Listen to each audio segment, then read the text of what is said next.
Hey, Batman, you look all sickly.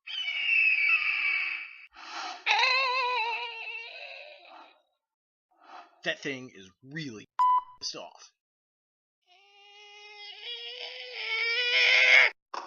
You suck. Hey guys, now you can follow me on Facebook. Just go to facebook.com/UltraMaximusReviews.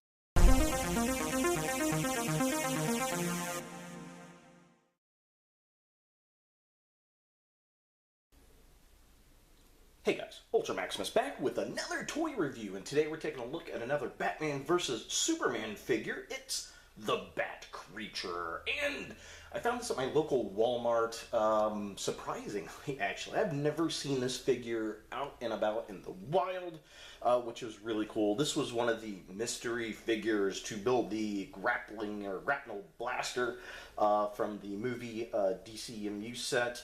And it's one of the more interesting figures, I think, out of the line. So let's go ahead and take a look at the packaging.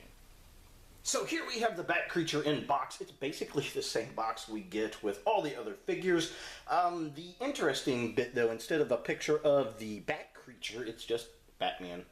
It says Batman vs. Superman, Bat Creature, Collect and Connect, Grapnel Blaster replica thing. It's got the Batman vs. Superman logo up here.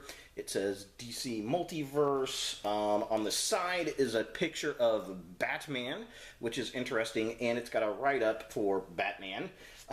Kind of interesting. It says Multiverse over here. It's got the logo there. Just kind of a close-up. Really, really quick. So, dun-dun-dun. There's the Bat Creature, and there's a picture of Batman there, DC Batman vs. Superman there, DC Multiverse. Here's the artwork of Batman. Artwork's pretty cool. I do dig that. And then there is a little write-up. If you want to pause and read that, you are more than welcome to. Here is the back of the package. It shows you the blaster that you can build and all the figures it takes to create this, and I've actually got most of them. I've got Wonder Woman, the Armored Batman, Aquaman, now the Bat Creature. I've got the Nightmare Batman.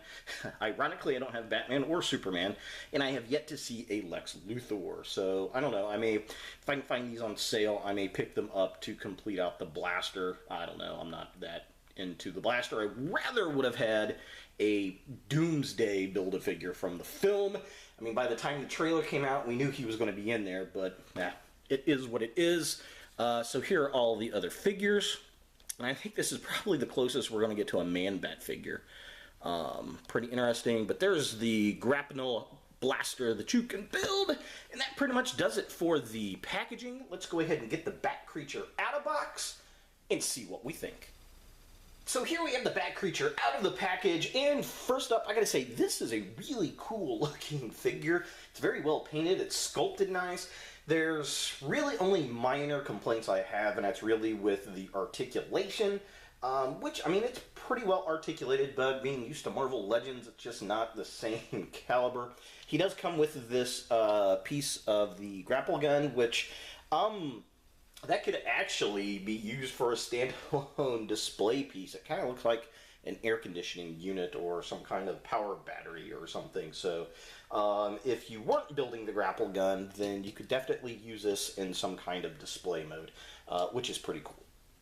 So yeah, I mean, this figure definitely very neat looking. I like the sculpt and design. I'll kind of talk more about that when I get into the close-up of the figure itself, but if you don't know what this figure is or where it comes from, spoiler alert, it is in the Batman vs. Superman film. However, it's a very small sequence.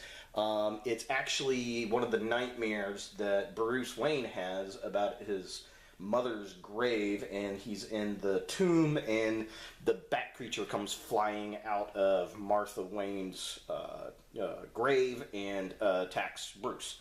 And which is just an odd scene to make a figure from, although it is definitely very cool. It's probably going to be the only time we're closest that we're going to see to a Man-Bat on live-action film. So, definitely pretty cool, kind of neat. I would have liked to have seen the face sculpt be more like what we saw, like a screaming face that we saw in the scene. I think that would have been a little cooler, but definitely neat the way it is.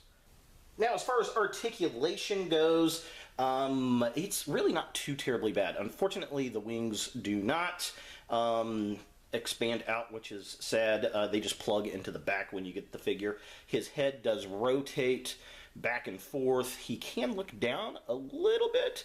Doesn't really look up so much. His arms are on a hinge. They twist at the upper, which is nice. They've got a single jointed elbow, which is okay, I guess.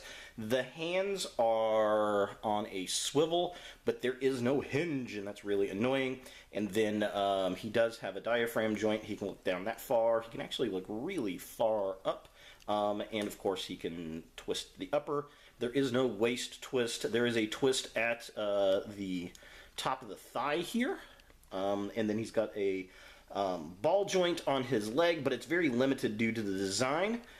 He has a single joint knee up here, which is cool. And then there's another single joint knee back here to give him kind of an animal look. And then his feet are actually bent backwards, kind of like a bat walking around on the ground. And that is on a hinge that can actually go all the way forward.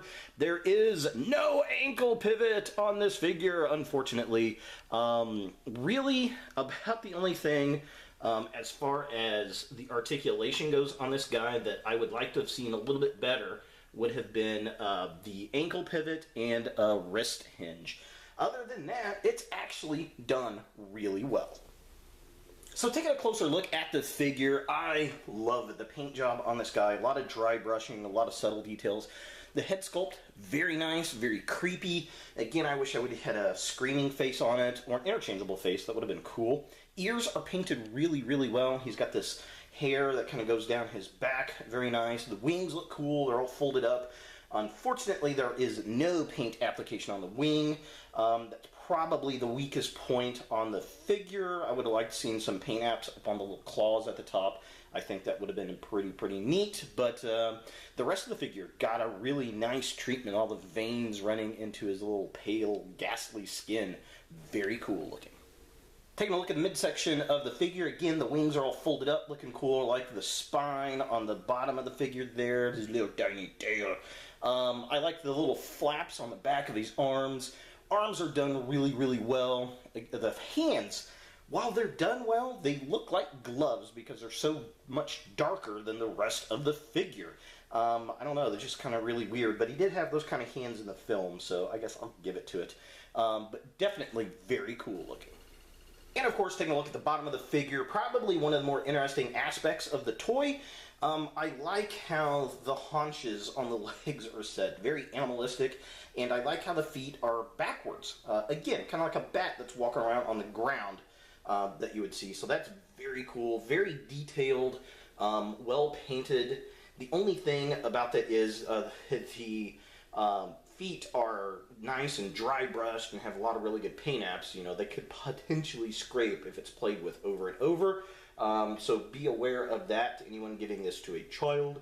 But if you're a collector and just going to put it up on the shelf, it'll be just fine. But definitely very interesting and very different.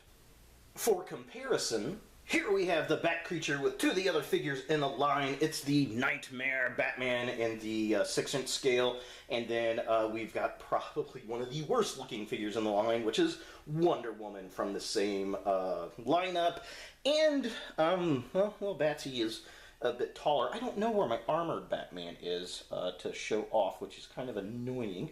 But it's definitely the height by the wings compared to these other figures. And he really does look cool standing next to Batman. So is the Bat Creature a figure that you want in your DC collection? If you like the Batman vs. Superman film, then you're going to love this figure. It's really well done. It looks cool. If you're collecting all those figures from that line, you're definitely going to want to get this. If you like Man-Bat, this is a good substitute for a Man-Bat in the 6-inch scale until we get an actual Man-Bat for the actual toy lines, which we will eventually, I'm sure. But this has definitely got a nice movie realization to it, which would be good for your Man-Bat collection. And, you know, overall, it's probably one of the better figures in the B versus S line, I think. So, while it is different, I'll give it to it. I liked it. It was a nice little pickup for sure. So there he is, the Bat Creature from Batman vs. Superman. Hey guys, thanks for watching. If you like this video, thumbs it up. If you hate this video, thumbs it down. To watch more Ultra Maximus, click on the links to the right. Don't forget to subscribe and share, like us on Facebook, and look for more videos in the future.